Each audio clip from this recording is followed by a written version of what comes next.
नमस्कार दोस्तों, एक बार फिर स्वागत है आपका भगवान बुद्ध और उनका धम्म नामक पुस्तक की यात्रा में। दोस्तों, पिछली वीडियो में हमने जाना कि महात्मा बुद्ध अर्थात सिद्धार्थ गौतम का जन्म कैसे हुआ और जन्म से संबंधित क्या क्या घटनाएं घटी। और आज की इस वीडियो में हम जानेंगे कि किस प्रकार सिद्धार्थ गौतम की माता की मृत्यु हुई। 5वें दिन नामकरण संस्कार किया गया। बालक का नाम सिद्धार्थ रखा गया। उसका गोत्र गौतम था, इसलिए जनसाधारण में वह सिद्धार्थ गौतम के नाम से प्रसिद्ध हो गया। बालक के जन्म की खुशियां और उसके नामकरण की विधियां अभी समाप्त नहीं हुई थी कि महामाया अर्थात गौतम बुद्ध की माता अचानक बीमार पड़ गई और उसके रोग ने गंभीर रूप धारण कर लिया। अपना अंत समय निकट आया जान उसने शुद्धोधन और प्रजापति को अपनी सैया के समीप बुलाया और कहा, मुझे विश्वास है कि आसित ऋषि ने मेरे बच्चे के बारे में जो भी भविष्यवाणी की है वह सच्ची निकलेगी। मुझे यह अफसोस है कि मैं इस वाणी को पूरा हुआ नहीं देख सकूंगी। प्रजापति, मैं अपना बच्चा तुम्हें सौंप जाती हूँ। मुझे विश्वास है कि उसके लिए तुम उसकी माँ से भी बढ़कर होगी। मेरा बालक शीघ्र ही मातृहीन बालक हो जाएगा, लेकिन मुझे इसकी तनिक चिंता नहीं है कि मेरे बाद यथा योग्य विधि से उसका लालन पालन नहीं होगा। अब दुखी न हो, मुझे मरने दें। मेरा अंत समय आ पहुंचा है। यमदूत मेरी प्रतीक्षा कर रहे हैं। इतना कहते कहते महामाया ने अंतिम सांस ले ली। शुद्धोधन और प्रजापति दोनों को ही बड़ा दुख हुआ। दोनों फूट फूट कर रोने लगे। जब सिद्धार्थ की माता का देहांत हुआ तो उसकी आयु केवल 7 दिन की थी। सिद्धार्थ का एक छोटा भाई भी था। उसका नाम था नंद। वह शुद्धोधन का और महा प्रजापति का पुत्र था। उसके ताया चाची के भी कई संतानें थीं। महानाम और अनिरुद्ध शुल्कोधन के पुत्र थे तथा आनंद अमितोदन का पुत्र था। देवदत्त उसकी बुआ अमिता का पुत्र था। महानाम सिद्धार्थ की अपेक्षा कुछ बड़ा था और आनंद छोटा। सिद्धार्थ उनके साथ खेलता खाता बड़ा हुआ। जब सिद्धार्थ थोड़ा चलने फिरने योग्य हो गया, शाक जनपद के मुखिया इकट्ठे हुए और उन्होंने शुद्धोधन से कहा कि बालक को ग्रहा देवी अभया के मंदिर में ले चलना होगा। शुद्धोधन ने स्वीकार किया और बालक को कपड़े पहना देने के लिए महाप्रजापति से कहा। जब वह उसे वस्त्र पहना रही थी तब सिद्धार्थ ने अत्यंत मधुर वाणी में अपनी मौसी से पूछा कि उसे कहाँ ले जाया जा रहा है। जब उसे पता लगा कि उसे मंदिर ले जाया जा रहा है तब वह मुस्कुराया, लेकिन शाक्यों के रीति रिवाज का ध्यान कर वह चला गया। 8 वर्ष की आयु होने पर सिद्धार्थ ने अपनी शिक्षा आरंभ की, जिन्हें शुद्धोधन ने महामाया के स्वप्न की व्याख्या करने के लिए बुलाया था और जिन्होंने सिद्धार्थ के बारे में भविष्यवाणी की थी वे ही 8 ब्राह्मण उसके प्रथम आचार्य हुए। जो कुछ वे जानते थे, जब वे सब कुछ सिखा चुके तब शुद्धोधन ने उदिच्य देश के उच्च कुला उत्पन्न प्रथम कोटि के भाषाविद तथा व्याकरण, वेद, वेदांग तथा उपनिषेदों के पूरे जानकर सब मित्र को बुलाया। उसके हाथ पर समर्पण का जल सिंचन कर शुद्धोधन ने सब मित्र को ही शिक्षण के निमित्त सिद्धार्थ को सौंप दिया। वह उसका दूसरा आचार्य था। उसकी अधीनता में सिद्धार्थ ने उस समय के सभी दर्शन शास्त्रों पर अपना अधिकार कर लिया। इसके अतिरिक्त उसने भारद्वाज से चित्त को एकाग्र तथा समाधिस्थ करने का मार्ग सीख लिया था। भारद्वाज अलार कलाम का शिष्य था। उसका अपना आश्रम कपिल वस्तु में ही था। जब कभी वह अपने पिता की जमींदारी में जाता, वहाँ कृषि संबंधी कोई काम न होता, वह किसी एकांत कोने में जाकर ध्यान मग्न हो जाता। निसंदेह उसे सभी प्रकार की शिक्षा मिल रही थी, किंतु साथ साथ एक क्षत्रिय के योग्य सैनिक शिक्षक की ओर से भी उदासीनता नहीं दिखाई जा रही थी। शुद्धोधन को इस बात का ध्यान था कि कहीं ऐसा ना हो कि सिद्धार्थ में मानसिक गुणों का ही विकास हो और क्षत्रिय बल में पिछड़ जाए। सिद्धार्थ स्वभाव के कारुणिक था। उसे ये अच्छा नहीं लगता था कि आदमी आदमी का शोषण करे। एक दिन अपने कुछ मित्रों सहित वह अपने पिता के खेत पर गया। वहाँ उसने देखा कि मजदूर खेत कोड़ रहे हैं, बांध रहे हैं। उनके तन पर पर्याप्त कपड़ा नहीं है, वे सूर्य के ताप से जल रहे हैं। उस दृश्य का उसके चित्त पर बहुत प्रभाव पड़ा।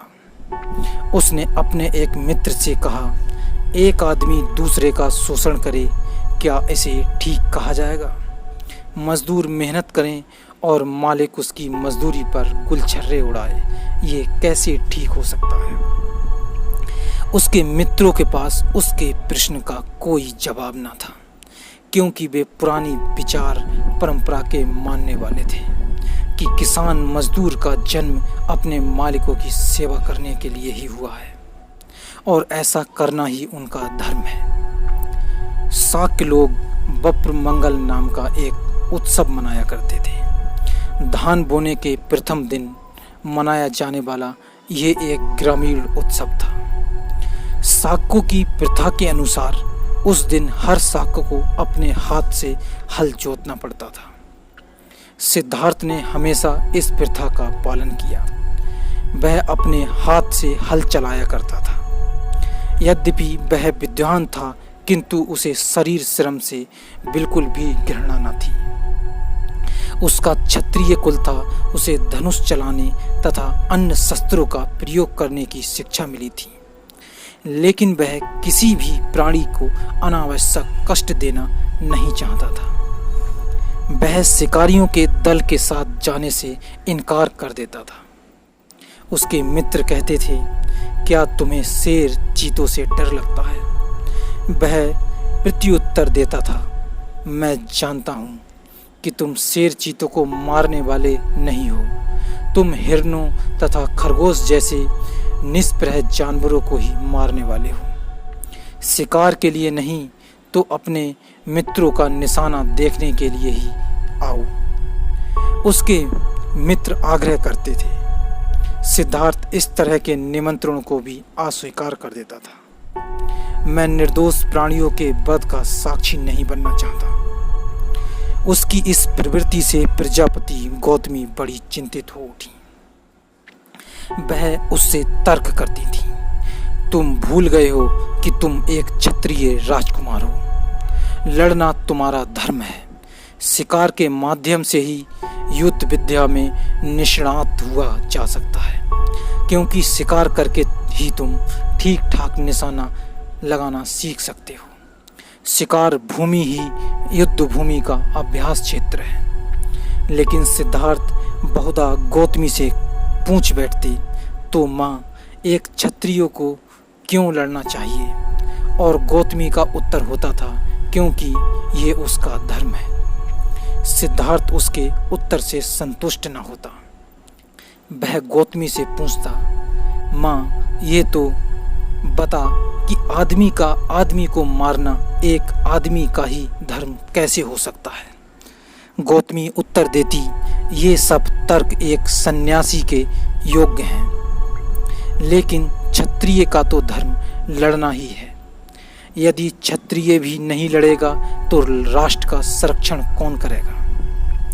लेकिन माँ, यदि सब क्षत्रिय परस्पर एक दूसरे को प्रेम करें तो क्या बिना कटे मरे वे राष्ट्र का संरक्षण नहीं कर सकते। गौतमी निरुत्तर हो जाती। वह अपने साथियों को अपने साथ बैठकर ध्यान लगाने की प्रेरणा करता था। वह उन्हें बैठने का ठीक ढंग सिखाता था। वह उन्हें किसी एक विषय पर चित्त एकाग्र करना सिखाता था। वह उन्हें परामर्श देता कि ऐसी ही भावनाओं की भावना करनी चाहिए कि मैं सुखी हूँ, मेरे संबंधी सुखी रहें और सभी प्राणी सुखी रहें। उसके मित्र उसकी बातों को महत्व न देते, वे उस पर हंसते थे। उसके माता पिता को उसका ये ध्यान विमुख होना अच्छा नहीं लगता था। उन्हें लगता था कि ये क्षत्रिय जीवन के सर्वदा प्रतिकूल है। सिद्धार्थ का विश्वास था कि योग्य भावनाओं का चित्त एकाग्र करने से हम अपनी मैत्री भावना को बहुत व्यापक बना सकते हैं। उसका कहना था कि सामान्य रूप से जब भी कभी प्राणियों के बारे में कुछ भी विचार करते हैं, हमारे मन में भेद विभेद घर कर जाते हैं। हम मित्रों को शत्रुओं से भिन्न कर लेते हैं। हम अपने पालतू पशुओं को मनुष्य से भिन्न कर लेते हैं। हम अपने मित्रों से प्रेम करते हैं और प्रेम करते हैं अपने पालतू पशुओं से। हम अपने शत्रुओं से घृणा करते हैं और घृणा करते हैं सामान्य जंतुओं से। हमें इस विभाजक रेखा की सीमा के उस पार जाना चाहिए। हम ये कार्य तभी कर सकते हैं जब हम अपने ध्यान में इस व्यवहार जगत की सीमाओं को लांघ सकें। उसका बचपन करुणामय था।